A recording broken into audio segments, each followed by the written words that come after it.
Hello दोस्तों, नमस्कार। Prep exams के यूट्यूब चैनल पर आप सभी का स्वागत है। आज हम लोग बायोलॉजी जीव विज्ञान से संबंधित 50 महत्वपूर्ण प्रश्नों को देखेंगे और ये सभी क्वेश्चन जो एग्जाम में कई बार पूछे गए हैं। तो आज का पहला क्वेश्चन दिया गया है कि शरीर की सबसे बड़ी ग्रंथि कौन सी है। ऑप्शन ए यकृत है, ऑप्शन बी अमाशय है, ऑप्शन सी लार ग्रंथि है, ऑप्शन डी जो है थायराइड दिया गया है। तो शरीर की जो सबसे बड़ी ग्रंथि होती है वो हमारी यकृत होती है और ऑप्शन नंबर ए इसका एकदम राइट आंसर यकृत हो जाएगा।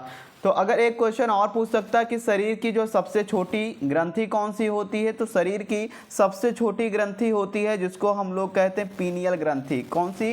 पीनियल ग्लैंड जो होती है ये हमारी शरीर की सबसे छोटी जो है ग्रंथि होती है।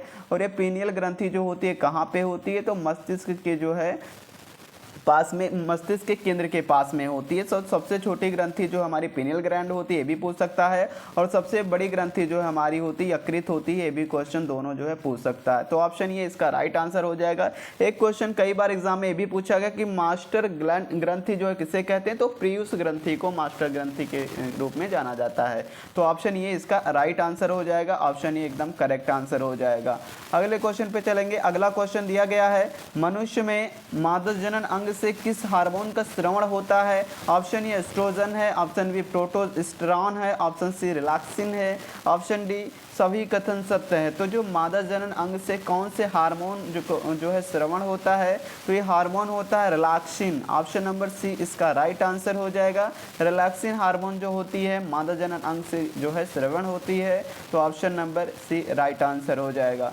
अगले क्वेश्चन पे चलेंगे। आज का तीसरा प्रश्न दिया गया है मनुष्य में ऐच्छिक गतियों का नियंत्रण किसके द्वारा होता है। ऑप्शन ए सेरेबेलम होता है, ऑप्शन बी थायराइड होता है, ऑप्शन सी सेरेब्रम होता है, ऑप्शन डी इनमें से कोई नहीं। तो मनुष्य में जो ऐच्छिक गतियों का नियंत्रण जो करता है वो हमारा मस्तिष्क यानी सेरेब्रम करता है। तो ऑप्शन सी सेरेब्रम एकदम correct answer, right answer option number C हो जाएगा। अगले क्वेश्चन पे चलेंगे। आज का चौथा प्रश्न दिया गया शरीर का तापमान कहाँ नियंत्रित होता है। स्पाइनल कार्ड में, हाइपोथैलेमस में, थायराइड में, पिट्यूटरी में। तो शरीर का जो तापक्रम होता है वो हाइपोथैलेमस में जो है नियंत्रित होता है। तो ऑप्शन नंबर बी इसका हाइपोथैलेमस राइट आंसर हो जाएगा। अगले क्वेश्चन पे चलेंगे। अगला प्रश्न हमारा दिया गया अमीबा में भोजन का अंतर्ग्रहण किसके द्वारा होता है। ऑप्शन ए कोटपाद, ऑप्शन बी कोशिका मुंह, ऑप्शन सी सीलिया, ऑप्शन डी गुदाद्वार। तो अमीबा में जो भोजन का अंतर्ग्रहण होता है वो किसके द्वारा होता है, तो वो कोटपाद के द्वारा होता है। तो ऑप्शन नंबर ए इसका राइट आंसर हो जाएगा। और अमीबा का कोई अपना जो है स्ट्रक्चर आकार नहीं होता है। तो ये क्वेश्चन ऑप्शन नंबर ए एकदम राइट आंसर हो जाएगा। अगले क्वेश्चन पे चलेंगे। निम्न में से कौन सा एंजाइम लार में पाया जाता है। ऑप्शन ए पेप्सिन है, ऑप्शन ट्रिप्सिन है, ऑप्शन सी काइमोट्रेप्सिन है या टाइलिन है। तो लार में कौन सा एंजाइम पाया जाता है, तो टाइलिन पाया जाता है और ऑप्शन नंबर डी इसका एकदम करेक्ट आंसर हो जाएगा। अगले क्वेश्चन पे चलेंगे। सातवां प्रश्न दिया गया है वह प्रक्रिया जिसके द्वारा मनुष्य श्वास ग्रहण करता था श्वास छोड़ता है उसको क्या कहते हैं। श्वसन कहते हैं, श्वास कहते हैं, निश्वसन कहते हैं, इनमें से कोई नहीं। तो इसको जो है श्वास कहा जाता है और ऑप्शन नंबर बी इसका एकदम करेक्ट आंसर हो जाएगा। अगले क्वेश्चन पे चलेंगे। ऊर्जा उत्पादन के लिए कोशिका पराया किसका उपयोग करती है। ऑप्शन ए अमीनो अम्ल, option B glucose, option C वसा अम्ल, ऑप्शन डी सभी कथन शब्द है जो है सत्य हैं। तो ऊर्जा उत्पादन के लिए कोशिका पराया किसका उपयोग करती है, तो ये जो उपयोग करती है वो ग्लूकोज का उपयोग करती है ऊर्जा उत्पादन के लिए। तो ऑप्शन नंबर वी एकदम ग्लूकोज राइट आंसर हो जाएगा। अगले प्रश्न पर चलेंगे। किस अभिक्रिया द्वारा पौधे में ऑक्सीजन बाहरी वातावरण से कोशिकाओं में पहुंचता है। विसरण से, किण्वन से, दहन से, प्रकाश संश्लेषण से। तो यह जो अभिक्रिया होती है विसरण के द्वारा जो है पहुंचती है। तो विसरण एकदम राइट आंसर हो जाएगा। अगला क्वेश्चन दिया गया है श्वसन की अभिक्रिया में खाद्य पदार्थों की परिणति क्या होती है। संश्लेषण होता है, दहन होता है, परिवर्तन होता है, विघटन होता है। तो ये परिणति जो होती है विघटन की होती है, जो कि ऑप्शन नंबर डी में दिया गया। ऑप्शन नंबर डी इसका सही उत्तर हो जाएगा। अगला प्रश्न दिया है खाद्य पदार्थों का पौधे में स्थानांतरण का मुख्य रूप कौन सा है। ग्लूकोज है, स्टार्च है, प्रोटीन है, सुक्रोज है। तो खाद्य पदार्थों का पौधों में जो स्थानांतरण का मुख्य रूप जो है सुक्रोज के रूप में होता है। तो सुक्रोज जो है ऑप्शन नंबर डी इसका एकदम सही उत्तर हो जाएगा। अगला प्रश्न दिया गया है एक स्वस्थ मनुष्य का जो है ब्लड प्रेशर रक्तचाप कितना होता है। ऑप्शन ए 80 से 120, ऑप्शन बी 120 से 180, ऑप्शन सी है 90 से 120 और ये दिया है 80 से 120 से 90। तो मनुष्य का जो है रक्तचाप, स्वस्थ मनुष्य का रक्तचाप कितना होता है? तो 120 से 80 होता है और ऑप्शन नंबर बी जो है एकदम सही उत्तर हो जाएगा। अगले क्वेश्चन पे चलेंगे। अगला प्रश्न दिया गया, मनुष्य में मस्तिष्क की सबसे बाहरी झिल्ली है, पियामीटर है, एरेक्नोवायड है या फिर ड्यूरामीटर है या मीटर है? तो इसका आंसर हो जाएगा ड्यूरामीटर, क्योंकि मनुष्य के मस्तिष्क से बाहरी जो सबसे बाहरी झिल्ली होती है वो ड्यूरामीटर होती है।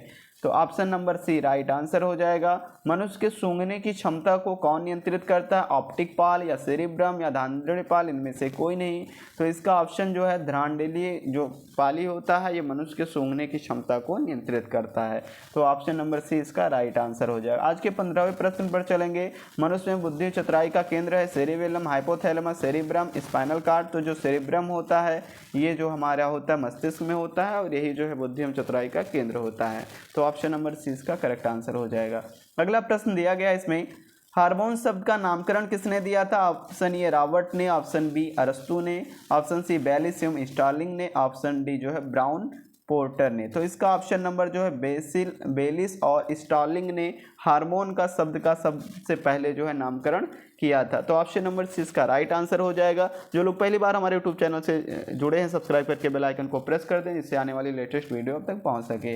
अगले क्वेश्चन पे चलेंगे। आज का 17वां प्रश्न दिया गया है, पृथक्करण का नियम किसने दिया था? मेंडल ने, डार्विन ने, एरियंस ने या फिर बेवलियोनियन ने? तो पृथक्करण का जो है नियम किसने दिया था? तो ये जो है मेंडल के द्वारा दिया गया था और आनुवंशिकता का जनक भी जो है मेंडल को माना जाता है। तो ऑप्शन नंबर ए इसका राइट आंसर हो जाएगा। जीव विज्ञान शब्द का सर्वप्रथम प्रयोग किसने किया था? लेमार्क था, ट्रेवेरेनस ने, वान वाल ने या फिर पुरकिंजे ने, अरस्तु ने? तो जीव विज्ञान की अगर फादर ऑफ बायोलॉजी कहा जाए तो अरस्तु हैं, लेकिन जीव विज्ञान शब्द का सर्वप्रथम प्रयोग किसने किया था? तो लेमार्क और ट्रेवेरेनस ने जो है किया था। तो ऑप्शन ए इसका राइट आंसर हो जाएगा। आज का 19वां प्रश्न है, जीव विज्ञान के जनक कौन माने जाते हैं? लेमार्क हैं, एरियंस हैं, अरस्तु हैं, ट्रेविनस हैं? तो अरस्तु को माना जाता है। अरस्तु जो फादर ऑफ बायोलॉजी हैं। अगला क्वेश्चन दिया गया, वनस्पति विज्ञान के जनक कौन है? थियोफेस्ट हैं, पुरकिंजे हैं, डार्विन है, अरस्तु हैं? तो वनस्पति विज्ञान के जो जनक हैं वो थियोफ्रेस्टस हैं, जो कि ऑप्शन नंबर ए इसका राइट आंसर हो जाएगा। बॉटनी शब्द की उत्पत्ति किस भाषा से हुई है? फ्रेंच से, लैटिन से, ग्रीक से, पुर्तगाली से? तो इसकी भाषा की जो उत्पत्ति है वो ग्रीक शब्द से हुई है। ऑप्शन नंबर सी इसका करेक्ट आंसर हो जाएगा। आज का 22वां प्रश्न है, फाइकोलॉजी में किसका अध्ययन किया जाता है? कवक का, शैवाल का, विषाणु का, ये सभी का? तो फाइकोलॉजी जो होती है इसमें अध्ययन किया जाता है शैवाल का। तो शैवाल ऑप्शन नंबर बी इसका करेक्ट आंसर हो जाएगा। अगला क्वेश्चन दिया गया है, पर्यावरण का अध्ययन जीव विज्ञान की किस शाखा के अंतर्गत किया जाता है? तो वर्गिक का, आनुवंशिकी का, कार्यिकी का, पारिस्थितिकी का? तो पर्यावरण का जो अध्ययन होता है वो जीव विज्ञान की पारिस्थितिकी तंत्र के अंतर्गत जो इसका अध्ययन किया जाता है। ऑप्शन नंबर डी इसका एकदम राइट आंसर हो जाएगा। अगला क्वेश्चन दिया गया है, अगला क्वेश्चन दिया गया है, सेंड्रोलॉजी का संबंध किससे है? पौधों के अध्ययन से, पुष्पों के अध्ययन से, वृक्षों के अध्ययन से, झाड़ियों के अध्ययन से है? तो सेंड्रोलॉजी का जो संबंध होता है वो झाड़ियों के अध्ययन से होता है। ऑप्शन नंबर डी इसका राइट आंसर हो जाएगा। अगले क्वेश्चन पे चलेंगे, पुष्पों का अध्ययन कहलाता है एग्रोस्टोलॉजी, एंथोलॉजी, फिनोलॉजी? इनमें से कोई नहीं। तो पुष्पों का जो अध्ययन होता है उसको एंथोलॉजी के अंतर्गत आता है और एंथोलॉजी इसका करेक्ट आंसर हो जाएगा।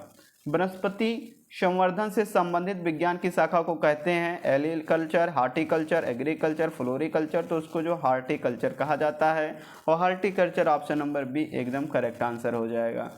स्पोमोलॉजी में किसका अध्ययन किया जाता है? परागकण का, बीज का, पत्ती का, फल का? तो स्पोमोलॉजी जो हमारा होता है इसमें बीज का अध्ययन किया जाता है। तो ऑप्शन नंबर बी बीज एकदम करेक्ट आंसर हो जाएगा। अगला क्वेश्चन दिया गया 28वां प्रश्न है आज का, एग्रोस्टोलॉजी में किसका अध्ययन किया जाता है? तो एग्रोस्टोलॉजी जो होता है घासों का, फसलों का, फलों का, तेल बीजों का? तो इसमें अध्ययन किया जाता है घासों का। तो घास जो है इसका option number A right answer हो जाएगा। पीडोलॉजी में किसका अध्ययन किया जाता है? भूमि का, पौधों का, चट्टानों का, पौधों का? तो जो पीडोलॉजी होता है इसमें अध्ययन किया जाता है भूमि का, पौधों का? तो इसमें पौधों का जो है अध्ययन किया जाता है। ऑप्शन नंबर डी जो है एकदम right answer option number D हो जाएगा। अगले क्वेश्चन आज का 30वां प्रश्न है, नाम देने वाले विज्ञान है, नामकरण है, वर्गीकी है, पहचान है? नामकरण है तो उसको वर्गीकी का नाम जो है दिया गया है। और द्विनाम पद्धति को किसने प्रतिपादित किया था? तो ये कॉल लेनियस ने जो है द्विनाम पद्धति को दिया था। अगला क्वेश्चन दिया, बरगद के पेड़ के तने से लटकने वाली जो मोटी जड़ें होती है वो क्या होती है, वायवीय मूल होते, आरोही मूल होते, स्तंभ मूल या जो है वलयाकार मूल, तो उसको स्तंभ मूल के नाम से जाना जाता है, जो कि ऑप्शन नंबर सी इसका करेक्ट आंसर हो जाएगा।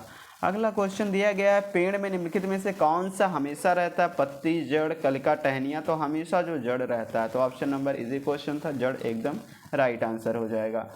अगला क्वेश्चन दिया गया, आलू का खाने योग्य भाग होता, पत्ती होता, फल होता, तना होता, कलिका होता है, तो आलू का तना खाया जाता है, जो कि ऑप्शन नंबर सी में तना दिया गया है। अगला क्वेश्चन 34वां प्रश्न है आज का, नागफनी में प्रकाश संश्लेषणी कार्य होता, सलकंद द्वारा, पर्णकाय स्तंभ द्वारा, धनकंद द्वारा, इनमें से कोई नहीं, तो नागफनी में जो है संश्लेषणी जो प्रकाश संश्लेषणी कार्य होता है पर्णकाय स्तंभ के द्वारा होता है। ऑप्शन नंबर बी इसका करेक्ट आंसर सही उत्तर हो जाएगा। 35वां प्रश्न है, निम्नलिखित में से कौन सा एक तना है, गाजर है, मूली है, आलू है, सभी है, तो तना जो है आलू एक तना है और आलू जो है एकदम राइट आंसर हो जाएगा। आलू भूमिगत रूपांतरित तना होता है जिसे कहा जाता है धनकंद, शकरकंद, सलकंद, कंद, तो उसको आलू को क्या कहा जाता है, कंद कहा जाता है, तो ऑप्शन नंबर डी इसका राइट आंसर हो जाएगा। हल्दी के पौधों का खाने योग्य हिस्सा कौन सा होता है, फल होता है, प्रकंद होता है, कंद होता है, सलकंद होता है, तो हल्दी के पौधों का खाने वाला जो भाग होता है वो प्रकंद होता है, जो कि option number B right answer हो जाएगा। अदरक क्या है, राइजोम है, बल्ब है, जड़ है, इनमें से कोई नहीं, तो राइजोम जो है अदरक एक राइजोम है और राइजोम जो है इसका राइट आंसर हो जाएगा। अगला क्वेश्चन दिया गया, प्याज किसका परिवर्तित रूप है, जड़ का है, पुष्प का है, तना का है, फल का है, तो प्याज जो है किसका परिवर्तित रूप होता है, तो ये तना का जो है परिवर्तित रूप है और तना जो है इसका करेक्ट आंसर हो जाएगा। आज का 40वां प्रश्न है, वह पौधे जिनमें कभी पुष्प नहीं बनते क्या कहलाते हैं, क्रिप्टोगैम्स, एंजियोस्पर्म, जिम्नोस्पर्म, इनमें से कोई नहीं, तो उसको जो क्रिप्टोगैम्स कहा जाता है, तो ऑप्शन नंबर ए इसका राइट आंसर हो जाएगा। अगला क्वेश्चन दिया गया है, संसार का सबसे बड़ा पुष्प किसके द्वारा उत्पन्न होता है, लोरेंथस के, रेफलिसिया या फिर ड्रोसेरा, इनमें से कोई नहीं, तो संसार का जो सबसे बड़ा पुष्प होता है वो क्या है, रेफ्लेक्सिया है। रेफ्लेक्सिया जो है संसार का सबसे बड़ा जो है फूल है। ये भी क्वेश्चन पूछ सकता है, सबसे छोटा फूल कौन सा होता है, तो बोल्फिया ग्लोबोसा जो होता है संसार का सबसे छोटा पुष्प होता है। ऑप्शन नंबर बी इसका राइट आंसर हो जाएगा। अगला क्वेश्चन दिया गया है, संसार का सबसे छोटा पुष्प कौन सा, कमल है, वुल्फिया, गुलाब है, रेफ्लेक्सिया है, तो जो वुल्फिया ग्लोबोसा जो होता है संसार का सबसे छोटा पुष्प होता है। ऑप्शन नंबर बी इसका करेक्ट आंसर हो जाएगा।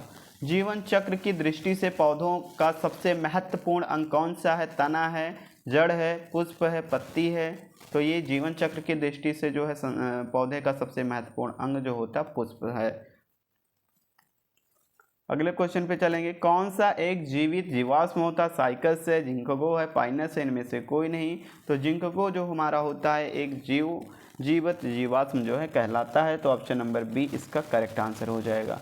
दमा एवं खांसी के रोगों में काम करने वाली औषधि इफेड्रीन किससे प्राप्त की जाती है, पाइनस से, जूनिपेरस से, साइकस से, इफेड्रा से प्राप्त होती है, किससे, इफेड्रा। इफेड्रीन जो है किससे प्राप्त होती है, इफेड्रा से प्राप्त होती है, तो ऑप्शन नंबर डी इसका राइट आंसर हो जाएगा। ऑक्सीजन है, वसा है, कार्बोहाइड्रेट्स है, एंजाइम है, हार्मोन है, तो ऑक्सीजन जो है एंजाइम है, जो कि ऑप्शन नंबर सी इसका राइट आंसर हो जाएगा। जीव प्रक्रम के अंतर्गत कौन आता है, पोषण है, उत्सर्जन है, श्वसन है, सभी है, तो जीव प्रक्रम के अंतर्गत जो है पोषण भी, उत्सर्जन और श्वसन तीनों आता है, जो कि ऑप्शन नंबर डी इसका एकदम करेक्ट आंसर राइट आंसर हो जाएगा। गोबर छत्ता किसके अंतर्गत आता है, मृतजीवी से, स्वपोषी से, परजीवी से, प्रासरणी से, तो ये जो आता है मृतजीवी से आता है। और ये जो मवेशी होते हैं मवेशियों के अंतर्गत जो आता है, जिनमें 3% नाइट्रोजन, 2% फास्फोरस, 1% पोटेशियम होता है, तो मृतजीवी जो है इसका राइट आंसर हो जाएगा ऑप्शन नंबर ए। अगला प्रश्न दिया गया, वायुमंडल में सामान्यतः कार्बन डाइऑक्साइड पाया जाता है 78%, 1.3%, 4%, 0.03%, तो कार्बन डाइऑक्साइड जो है वायुमंडल में 0.03% पाया जाता है, ऑक्सीजन 21% पाया जाता है, तो ये जो है ऑप्शन नंबर डी इसका राइट आंसर हो जाएगा। छाया में पनपने वाले पौधों को क्या कहते हैं, हेलोफाइटस, थियोफाइटस, सियोकाइटस, इनमें से कोई नहीं, तो जो छाया में पनपने वाले पौधे होते हैं उनको सियोकाइटस कहा जाता है, और ऑप्शन नंबर सी इसका राइट आंसर हो जाएगा। तो आज के जो है 50 क्वेश्चन पूरे हुए, और आज का जो है 91वां प्रश्न है वो आप लोग कमेंट में इसका आंसर जरूर बताइए। तो आज का 91वां प्रश्न दिया गया, मनुष्य में मुख्य श्वसन अंग कौन सा है, फेफड़ा है, नाक है, ट्रैकिलिया है, फ्लोम है, इसको आप लोग कमेंट बॉक्स में इसका आंसर जरूर दें। Thanks for watching.